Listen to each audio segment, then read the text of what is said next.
If you've ever said, my life's out of control, I don't know where the time goes. I can never get anything done. Life is just, I don't know what I'm doing. I don't know where I'm going. Well, Christoph's the guy for you.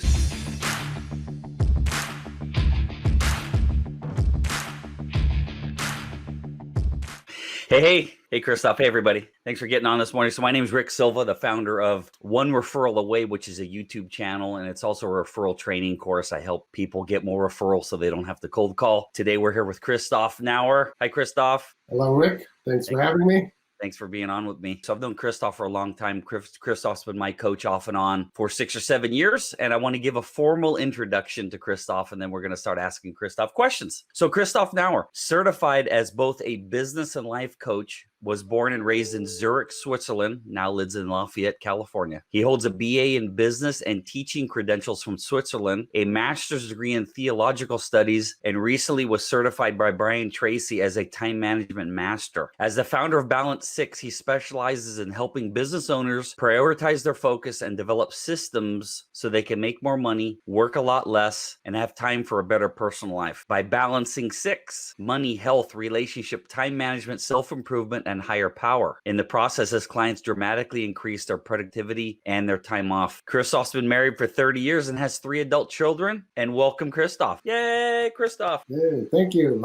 So right into the questions. For Christoph, question number 1. Why is the topic of work-life balance so important for small business owners? Well, glad you asked, Rick, because I believe that when we live a well-balanced life, we are the best version of ourselves. And that's really why I named my business Balance 6. You mentioned the 6 before. I'm going to repeat them again. The 6 that we need to balance are time, money, health, relationship, self-improvement, and higher power or spirituality. If we focus on only 1 or 2, we are out of balance, which affects our business and our personal lives. Those 2, business and personal life, in my opinion, are intrinsically intertwined and cannot be separated. I cannot be a good business owner and run a successful company when my personal life is out of whack. And if my business is out of control, it spills right over into my personal life. It affects my health and my relationships and basically pretty much everything else, including my bottom line. Christoph, we're probably not going to show it, but even before I met you, I was studying the Wheel of Life, and if we could do the visual sometime, if any part of it's out unbalanced, the wheel is bouncing down the road, and that's kind of the reflection of our lives. So, right. I like that you focus on all 6, Christoph. A lot of coaches only focus on, 1 or 2. What's the purpose in doing this interview about work-life balance for small business owners? Well, I really want to Christoph, what is your what is your purpose? Sorry, what's Christoph's purpose? Okay, I really want to get my message out to as many business owners as possible so that they can make their personal life and well-being a top priority, not an afterthought, which happens most of the time. Work-life balance is becoming more and more important, especially now in this COVID environment, when most businesses are run either completely or at least partially from home.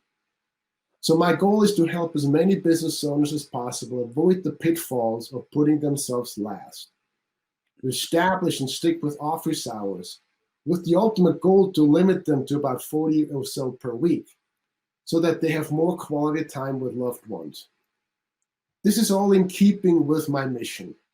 The mission of my company is providing personalized coaching services through learning and implementing new time management and organizational strategies.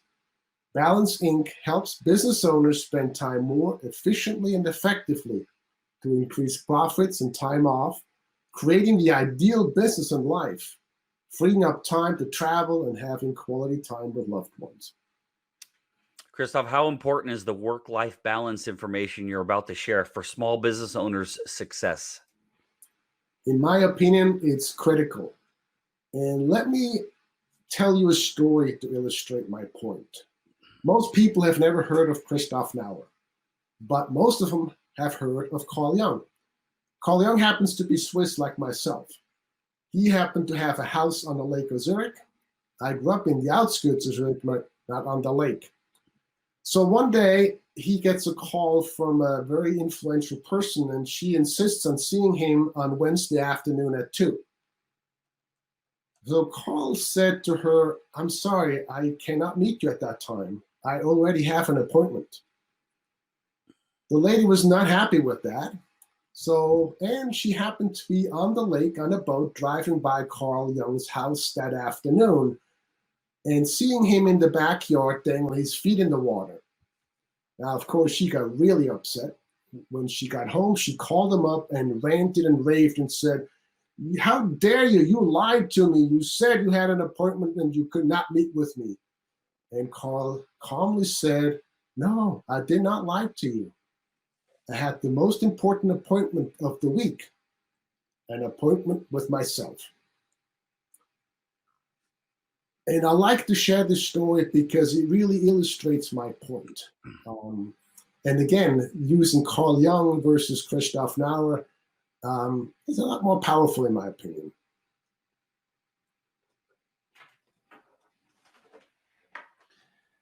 That's a good story, Christoph. Take time for ourselves. Yes, absolutely. And I would go even further than just doing once a week. I think we should have something there to recharge our batteries on a daily basis. Yeah. Christoph, did you start out as a small business owner or did you take a different route? I took a different route. As you know by now, I grew up in Switzerland. I went to business school there, got a BS in business, and then later on got my teaching credential there as well. I was a teacher for 6 years there, teaching little children how to read and write and so forth. And after 6 years, I decided I wanted to do something different and continue my education. On a previous trip to the US, I fell in love with California. So I came to California to study theology, got my master's degree in theological studies. And at that time, I met my now wife. And that's how I ended up staying here. I spent over 20 years in pastoral ministry. So helping people, counseling them, listening to them, helping them in any which way has been part of my life for as long as I can remember. Back in 2010, I met the guy in a men's group who was a coach. And so we started talking. Many, many hours later, I talked to him and say, "Hey, can you train me? This sounds really exciting and interesting." And he said, "Funny you should ask. I'm just in the process of switching from coaching people to training coaches." So I said, "Oh, fantastic." So I kind of became his first student, so to speak. Now, after graduating from that training office, that doesn't mean now you know everything. Now the big learning component starts. So I started learning from masters like John Assaraf, Brian Tracy, Christian Michelson, and read books, and you were familiar with that because you read a gazillion books yourself. And so learning from all these masters and picking out the stuff that made the most sense for me is what I did to create the company that I am heading now. So that's how I ended up being an entrepreneur and a business owner, and I totally love what I do. So it's a different, way to get into a business owner, a different route than other people took. But I wouldn't miss it. I love what took me to the place where I am now. Christoph, having worked with you so much, the twist that you have that a lot of coaches don't. So most coaches I've worked with are just numbers, numbers, numbers, sales, sales, sales. I would come to you, that I get this calming feeling because I think it's all that the 20-something years in the pastoral ministry that you have I've never seen you flustered. You probably get flustered behind the scenes, but I've never seen it. And it's very calming because I'm the opposite. I'm crazy. Everything's out of control. And then you'd calm me down. Well, that's good to hear. Yes. And thank you. I think it's important because people come to me most of the time not calm because they're frustrated, they're overwhelmed, and the last thing they need is somebody who's flustered and crazy too. So I'm glad that this is the experience that you have, and Yep. thank you. What are the top 3 reasons small business owners should get started right away with work-life balance? I would say the top one is nobody wants to have regrets. We all age and get older and hopefully wiser. And as we look back at our lives, we don't want to have regrets. I don't want to say at some point, I wish I had, and you can fill in the blanks. Now, I can tell you, nobody ever said, I wish I had worked more. What I hear quite often, on the other hand, is, I wish I had spent more time with my kids, gone to their soccer games or piano recitals, done family trips and taken vacations, etc. You can fill in the gaps. And the list goes on. But never, ever, if only I had worked more. Second, the only time our society really gets this correctly is on the airplane, when we are told to put on our mask on ourselves first before helping somebody else. Everywhere else it is making yourself a priority is frowned upon. Bad idea. What happens when you don't put gas in your car or your battery's not getting charged while driving? Well, eventually the car stops and dies. It's the same for us. If we don't recharge our batteries, we'll eventually run on empty and either implode or explode. It usually leads to stress with all its negative consequences.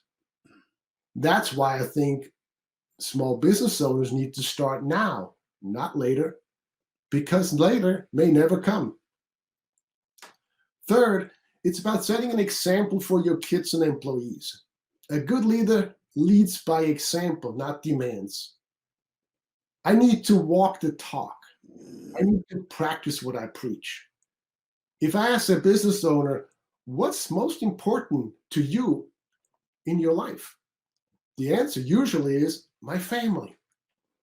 However, when we evaluate the quality time spent with them, we most often come up with a significant deficit. If mom or dad is physically present at home, but constantly on the phone or checking emails, the kids learn quite quickly that they are not a priority and what parenting is all about. This experience sets them up and sets the foundation of how they eventually will parent once they have their own kids. I don't know when you're done sometimes, so I don't want to step on you. Um, the I resonated so much with the air mask that comes down in the airplane because it sounds selfish. You put the mask on yourself before you do your kid, yeah, because if you pass out, you can't help your kid. It's the same thing. A lot of times when I talk to people about money, Christoph, money's not that important. The more money you have, the more people you can help. It's no different than the air mask and the airplane. It's not selfish. It's not self-centered. The more money you have, you can also make, better life decisions, smarter choices. So it's not selfish. Right? Absolutely. Christoph, what stops most small business owners from pulling the trigger with work-life balance? What causes the procrastination? Well, I think quite often they think there's not enough time. But we all have the same amount available to us. It's just a matter of how we use it. They might lack clarity. They may not have written goals in all 6 categories I mentioned before: time, money, health, relationship, self-improvement, and spirituality. They may just focus on 1 or 2. They may be so overwhelmed and exhausted from being on the hamster wheel all day and every day, they just can't think of one more thing to add. And unfortunately, they look at this as adding one more thing, one more item to the already overwhelming to-do list instead of reprioritizing their focus. So that's where I come in. I help them prioritize so they focus on the right thing. We make a plan and a schedule. We introduce the concept of time blocking, etc. We could do an entire video on just that.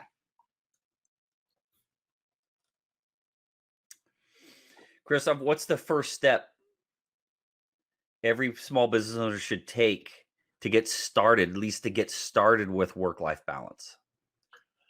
I think we need a plan for every day. And when we plan our day, we need to take a holistic approach. Like I said in the Carl Jung story, we need to block time for the most important appointment.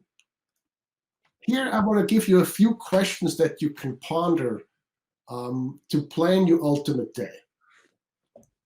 And that's not limited to these questions, but these are just give you an idea. So for instance, what must I accomplish today?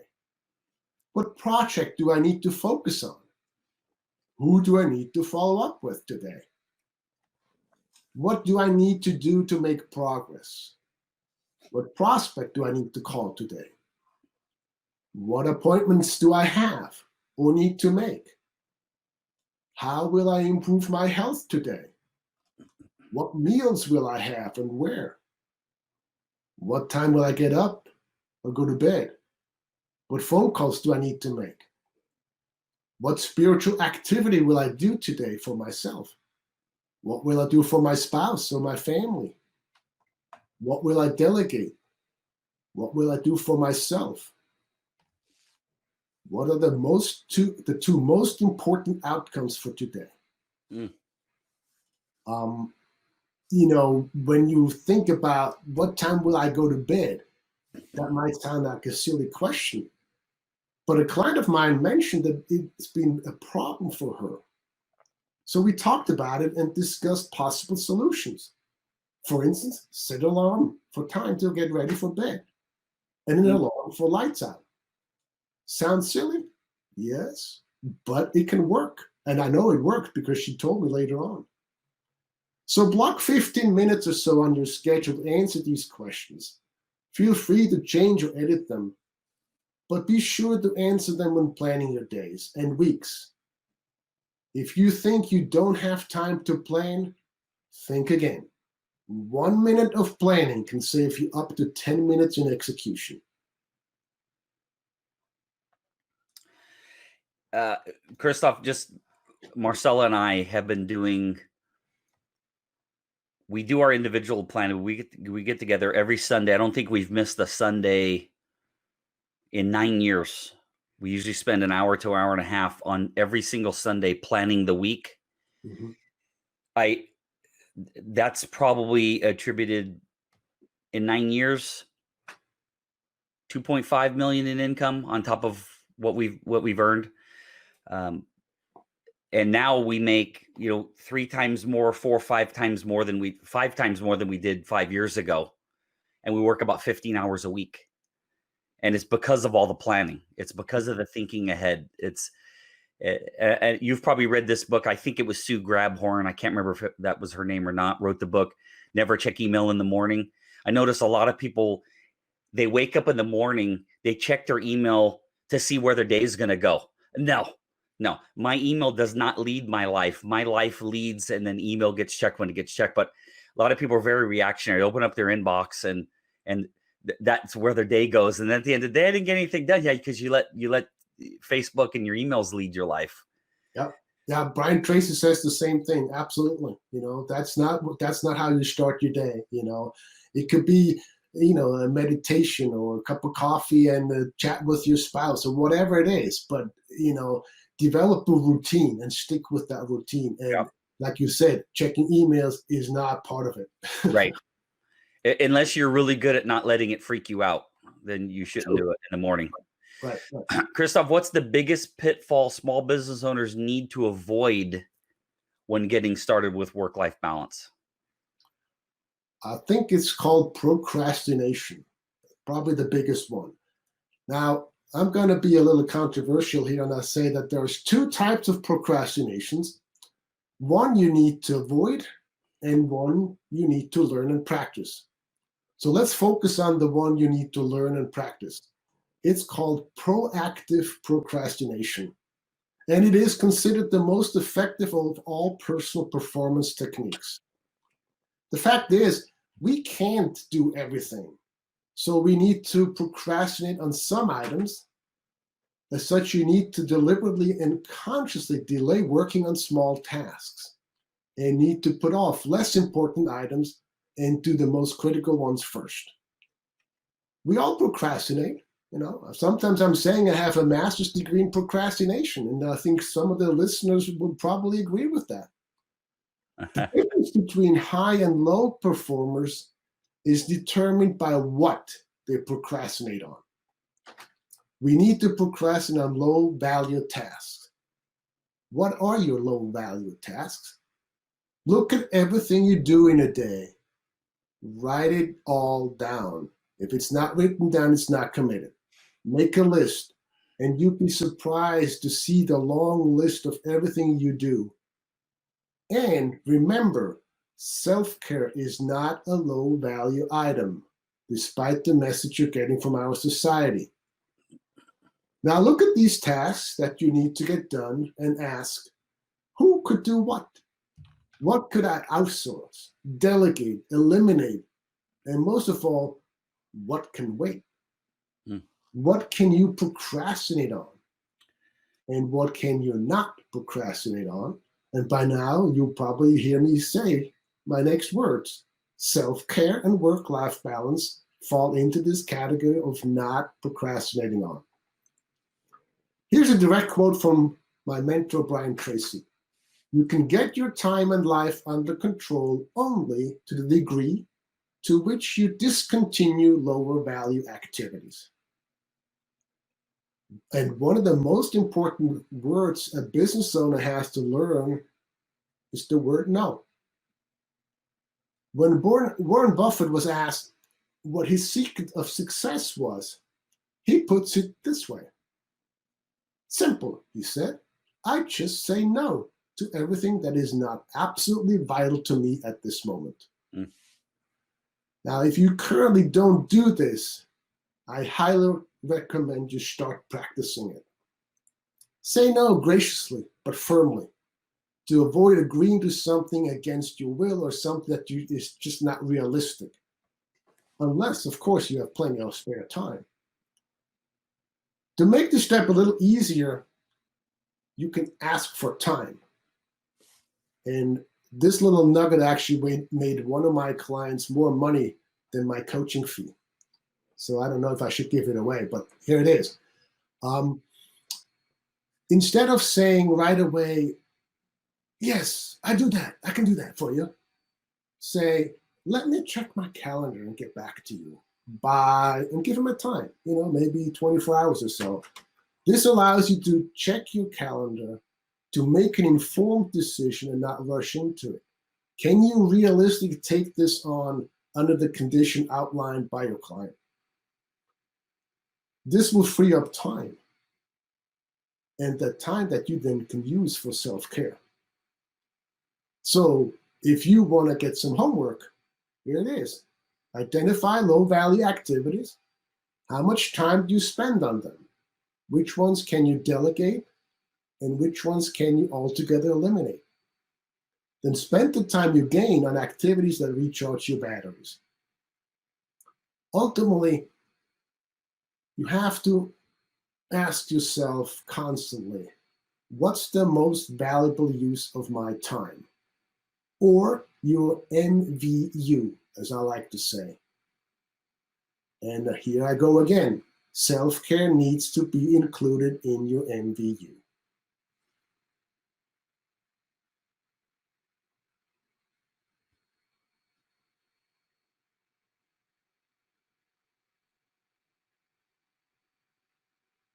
I can't hear you. Hey, I was muted. Sorry about that. Thank you for telling me before I told the whole story. I studied also Brian Tracy for close to 30 years, maybe a little over now. And on my monitor, I just changed my monitors out, but on the top, there was a sticker that would say, what's the best use of my time right now? And I would always look at that. The other one was when, you have a hard time saying no, people are asking you to do things because, sometimes they ask you to do things because they know you're a sucker and you'll say yes. Yes. That other part about let me check my calendar, if you're not good at saying no, or you're not good at coming up with a reason, saying let me check my calendar gives you time to come up with a good excuse if you have to. Yes, absolutely. Yeah. Yeah. Saying no is probably Well, that famous saying, I don't know the key to I don't know the key to success, but I know the key to failure is trying to please everyone. Right. And, especially if it's true, a lot of people they want to help. It's a human condition. It's in our nature. You want to help others. And, nice people quite often get taken advantage of. Yes. So we have to set boundaries. We have to set limits to protect ourselves and our own well-being. Right. Yep. This is a long one.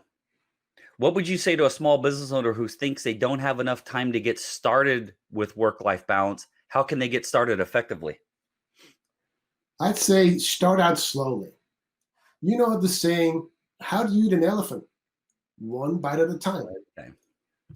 If you currently have absolutely nothing on your schedule for yourself, identify maybe 3 items that you'd love to have as part of your life.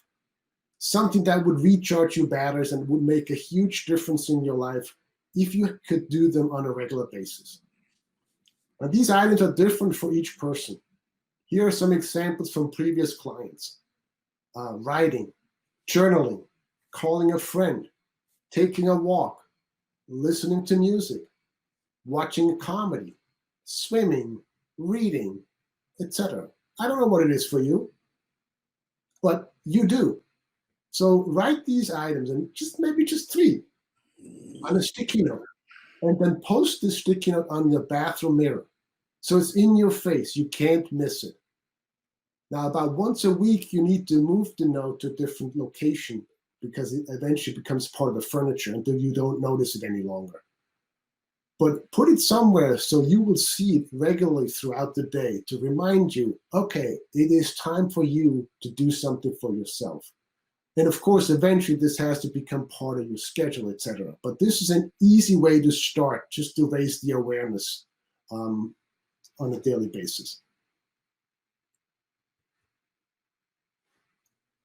I remembered to unmute that time, Christoph. But then when I click the button, the questions go behind the scenes. So I got to pull it forward. Here we go. What's the number one time waster small business owners need to avoid with work-life balance? Well, I can't say there's just one. There's a whole lot of time wasters, and each person is different. Some of you might be familiar with Alec Mackenzie's book, The Time Trap. It really is a fantastic book. He does not only list the 20 worst time wasters, but he also shows you how to overcome them. Here they are: management by crises, telephone interruptions, inadequate planning, attempting to do too much, drop-in visitors, ineffective or no delegation, personal disorganization, lack of self-discipline, and we all talked about this one, inability to say no. Procrastination, we all mentioned that as well. Meetings, especially meetings that have no agenda and just go on and on and on. Paperwork, leaving tasks unfinished. Task completion is more important than perfection. Inadequate staff, socializing, confused responsibility or authority, poor communication, inadequate controls and progress reports, incomplete information, and travel. So, you have to decide which ones apply to you and then take the necessary steps to overcome them. I'd be happy to help you, or if you have enough self-discipline and are a do-it-yourself person, you can just read Alec's book and follow his advice.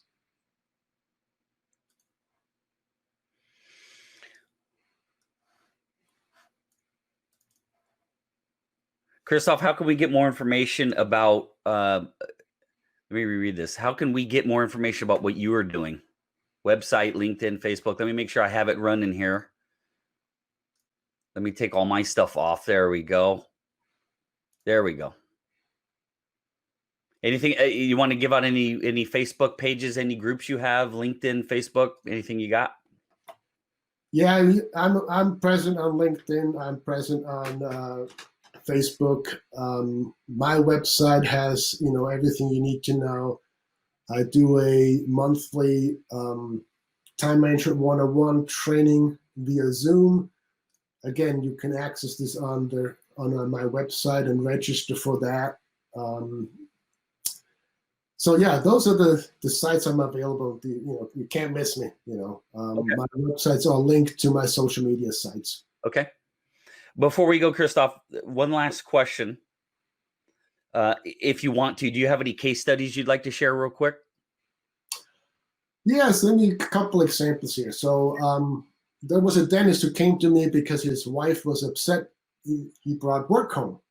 Now you would think a dentist bringing work home, how the heck does that work? Well, he was a micromanager. He wouldn't let his employees do the work that they were hired for. So working with me for a while, he was able to let go of that self micromanaging thing and let their people do their jobs. That freed him up to actually accommodate 7 to 10 more patients and led to a happy home life. His wife was happy, and he had a chance to meet with be present with his kids. Another client, she said she needed time to decompress, every day. And so she agreed, and she called it her Zen time. So every day, I think it was from 6 to 6:45, that was her Zen time.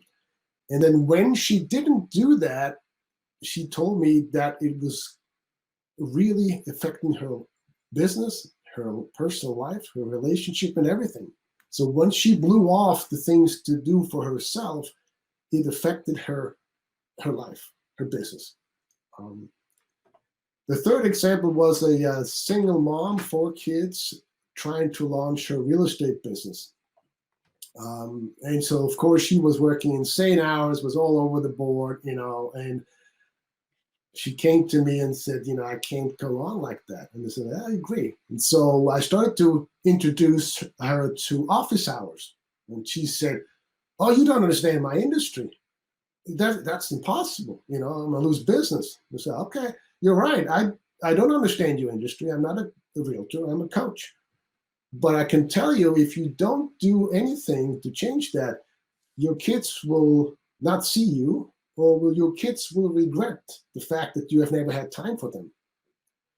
So after a while, she was reluctantly implementing this to the point where she actually had her office hours listed in her email signature on her outgoing voicemail messages.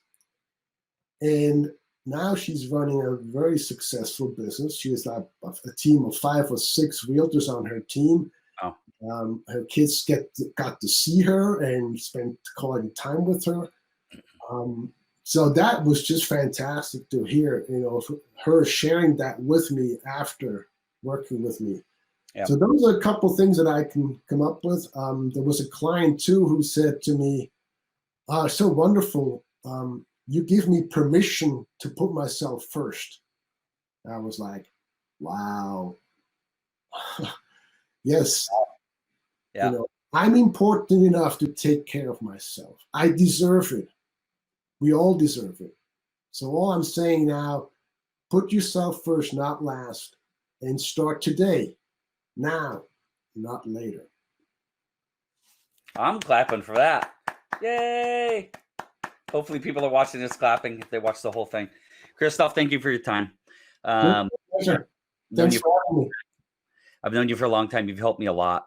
And if you're watching this, and life's not just about how hard you can work and how much money you can make. Again, Christoph started off by saying, if you look back as we get older at all the things you missed, people miss kids' birthdays, and that stuff's more important than how much money you make. And if your family's happy and everyone around you is happy and you have a harmonious life, I guarantee you're going to make more money.